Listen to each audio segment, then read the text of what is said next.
All right, people, what is going on? Good morning. We've got some movement in the trade market for the Seattle Seahawks. We've got a trade. We've got a trade, and it's a fairly notable one, right? This is not getting Roy Robertson Harris last year. This is beyond that by a pretty decent amount. This one should have a non-trivial impact on the 2025 Seahawks. They have traded with the New Orleans Saints to get wide receiver Rashid Shaheed. He's been on our radar for a little while now, I think. Seahawks fans have been certainly aware of him, and there's been a good amount of interest in acquiring him. Per many sources, Pelissaro, Rap Sheet, Schefter, all the big names. He is now a Seattle Seahawk as the Saints start to blow things up a little bit. More on this trade after the break. All right, guys, let's take a minute so I can tell you about Sleeper, a one-stop shop for all your sports needs. You can celebrate and chat on sports games in real time with other users. You can get the fastest scores, blazing fast sports news and sports alerts right at your fingertips. And of course, you can use Sleeper to play in fantasy leagues and win real money on picks contests. This is the way sports were meant to be enjoyed together. So download Sleeper today. Use promo code SBN to get up to a $100 match on your first deposit. And you can pair that with another promo they have right now where you can get a $20 entry free with no deposit required. So get both of those things going. Terms and conditions apply. See Sleeper's terms of use for details. Currently operational in over 25 states and growing. So check out Sleeper today. Get to it and go have some fun with sports this year. All right, welcome back. So Rasheed Shaheed is now a Seahawk, and there's a few different things we got to talk about with regards to this trade. First is the compensation, and I'll just go ahead and say it. It's quite a bit. It's probably more than you would have expected. Per Rappaport, it is a 4th-round pick and a 5th-round pick to acquire Rashid Shaheed. Now, assuming these are native 4th and 5th round picks, they look like they're going to be late in the 4th and late in the 5th. But if you combine the value of those two picks, you're talking about a pretty decent 4th round pick in all likelihood. And that's quite a bit for a player like this. And I think that if you look around the league and you look at some other trades that are happening for role player type guys, like what the Patriots got for Keon White and Kyle Dugar, or Duggar, I don't know how to pronounce that name. It does seem like a little bit more than you would have thought you'd give up. So it doesn't feel like we just kind of yoinked him away from New Orleans and gave up basically almost a pittance for it. Like sometimes you have these trades where it feels like the team just wants to get rid of the player, and any asset they get back is just kind of a bonus. Like they don't even really care that much. They just want to move on from the player. This trade is not that. This trade is multiple decent value day 3 picks. So if you want to be a little bit critical of what we had to give up to get him, that's, I think, at the very least, a reasonable position to have. So this was not some one-sided fleecing where we just take advantage of a team in a fire sale. We gave up something. Now, I think that one thing to consider here, well, one thing to consider of many. I think the main thing that you want to consider here, this upcoming draft doesn't look like it's going to be great, and I think that this trade kind of reflects that the Seahawks view it that way. They are not enamored with this upcoming draft class. There are some positions where it's good. There are also some positions where it's kind of weak.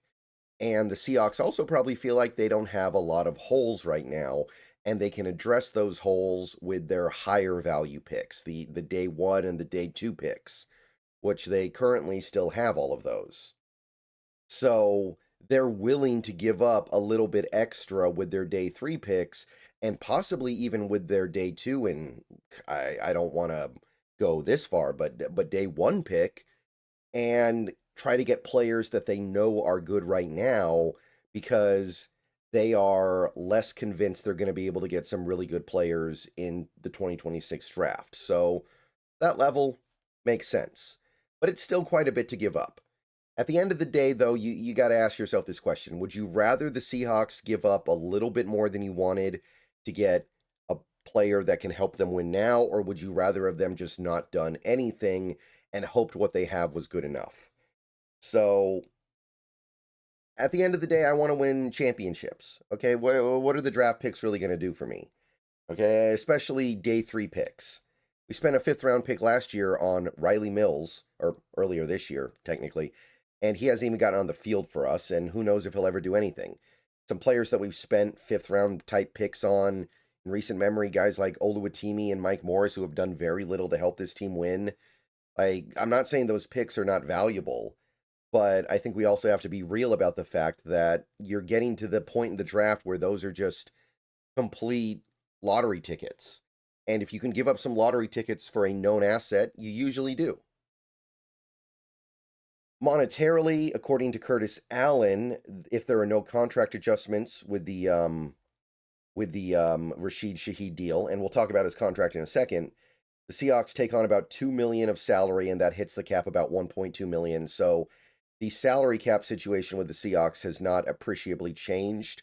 They are still very, very flush with cash and have a lot of cash to roll over into 2026. So not much has changed there. So that's one element here. We did give up some picks. We're not taking on very much money at all. The money is almost insignificant. Now that that's all out of the way, let's talk about Rasheed Shaheed, the player. So he's obviously not a household name in the NFL, but he is a very fast downfield threat wide receiver that also adds a lot as a special teamer. He's 27 years old. He just turned 27 a couple of months ago, right before the season started. This is his 4th year in the league. He did actually make a Pro Bowl in 2023, and he was All-Pro first team, although that was as a special teamer. We'll get to that in a second here, but he's been moderately productive in his career. He actually had, in 2023, over 700 yards receiving. I mean, other than JSN, nobody else on this team is currently on pace to have 700 plus receiving yards this season, right? So he's proven that he can be as productive as anybody else on this team. And unlike a lot of the guys we have on this team, like say a Cooper Kupp, there's upside here. I mean, last year he had 350 yards in 6 games before he got hurt.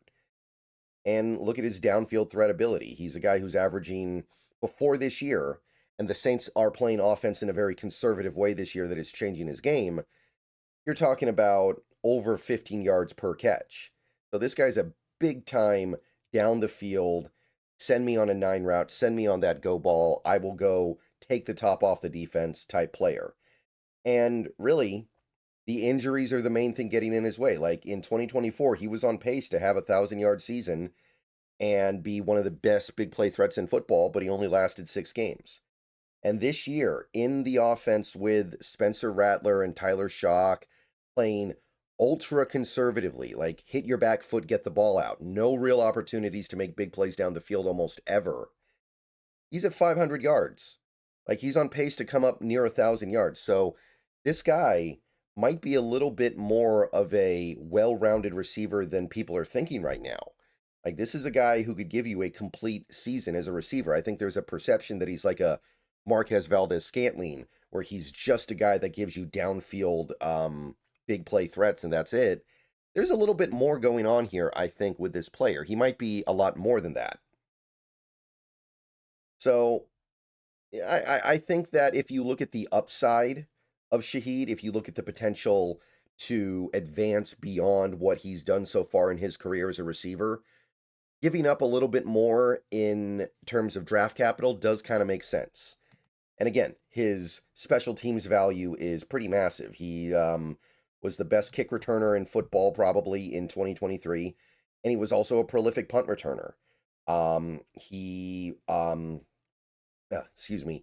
He at various points in his career has done a little bit less of one thing or the other, but he's been really good at both. So we don't really need a punt returner right now because Torrey Horton's doing good. But what if you look at Torrey Horton and you go, we value him too much offensively, we don't want to put him in harm's way as a return guy? Then you have options. Or maybe it's the other way around. Maybe you feel like You want Horton to do more stuff as a return man on punts, but you think he's too valuable to your offense to put in harm's way like that. So now you get Rasheed Shaheed. So now Horton, you can kind of risk him on punt returns a little bit more, and it's a little bit more manageable roster wise. And you know you're getting somebody who's very, very good at it, not just somebody who can do it on paper. And the kick return stuff. Now, the last couple years, he hasn't been doing as much in the kick return game, but he's proven to be a very good kick returner in recent years. So it's not like I don't think he forgot how to do it. And remember, Derek Young's going to be out a while, and Halani's fine, but he's not exactly a big time punt return guy, or excuse me, kick return guy. So I think getting Shaheed to do kick return stuff is a good idea. And I think he adds something that Derek Young was giving you, but now Derek Young's out. And I don't know if Halani can add what Derek Young was doing. So when you add in the special teams value, which is fairly significant, you insulate yourself against an injury to Horton. You give yourself another dimension to this team that can make big plays. And ultimately, you got to remember, this is kind of an afterthought. You're thinking about what he can give you offensively way before you're thinking about special team stuff. And when you look at the numbers here, you might be inclined to think, oh, this is just kind of a number 4 receiver who's a big play threat. Not really. I think that's the perception. I don't think that's reality. This is a guy who, like I said, if he was in a slightly more healthy offense with a real offensive line in New Orleans, he'd be well on pace for 1,000 yards. He can't really play his game in New Orleans because they just hit their back foot and throw it in New Orleans right now, and they're correct to pursue an offense like that, but it's cramping his style. And really, other than 2024, this guy hasn't had big injury issues in his career overall, so that's overstated. Okay, so that's Rasheed Shaheed, the player. Now, the contract, again, we're not inheriting very much money. I don't really care about that. You're talking about probably a couple $1,000,000, not really significant. The thing here to note is that he is a free agent after this season, and we have 9 games left. I don't think you're trading a 4th and a 5th round pick for 9 games plus postseason. So look for Rasheed Shaheed to get extended, and I don't know what that extension might look like. Again, when you take a look at his production in his career, it doesn't look like he would get a ton of money, but when you actually parlay things out a little bit and you consider, hey, he was on track for about 1,000 yards in 2024, then he got hurt. He's on track for about 1,000 yards this year in an offense that doesn't really fit his style. You might have a pretty sizable chunk of change coming his way. Now, coming off his 2023 season, which is currently the best season of his career, the Saints were able to get him for about $3 million a season, but I do think that, especially if he closes this season out strong, which he's got a decent chance of doing so. I mean, think about Rasheed Shaheed running 9 routes, catching deep shots from Sam Darnold. He could come into a little bit more money, but I do think there's going to be a priority on re-signing Shaheed this offseason because you're not going to give up that kind of draft capital and then let the dude walk. So look for him to get extended at some point in the next several months. And I don't know what that contract might look like, but it's going to be way less than the top guys is the important part. You're not going to have a situation where you're the Bengals paying massive money to Jamar Chase and T. Higgins. And if Shaheed becomes your full-on number 2 receiver after Cooper Kupp leaves, which could happen this offseason, more likely it happens the next offseason, you're in a pretty good spot with receivers that I think you can feel pretty good about in this offense. So, big picture though, what Rasheed Shaheed really brings is a player that is going to make it very hard for opposing teams to stack the box. Right now, teams stack the box constantly against the Seahawks, and with Rasheed Shaheed in tow, it's going to be almost impossible for them to justify doing it. They can do it when we've got JSN and Kupp and Horton out there. I understand why they're doing it, even if I think it's a mistake. Now they really can't do it. When Rasheed's out there, they're going to be terrified of him hitting the deep ball. You stack the box, you're basically giving us free shots downfield. And that's worth more than maybe even his straight up numbers. All right. Look for a better running game going forward. Rasheed Shaheed, welcome to Seattle. Let's hope it works out. I will see you guys soon. Go Hawks. And we'll see if they do anything more in the next, what do we got, 2.5 hours? But welcome, Rasheed Shaheed.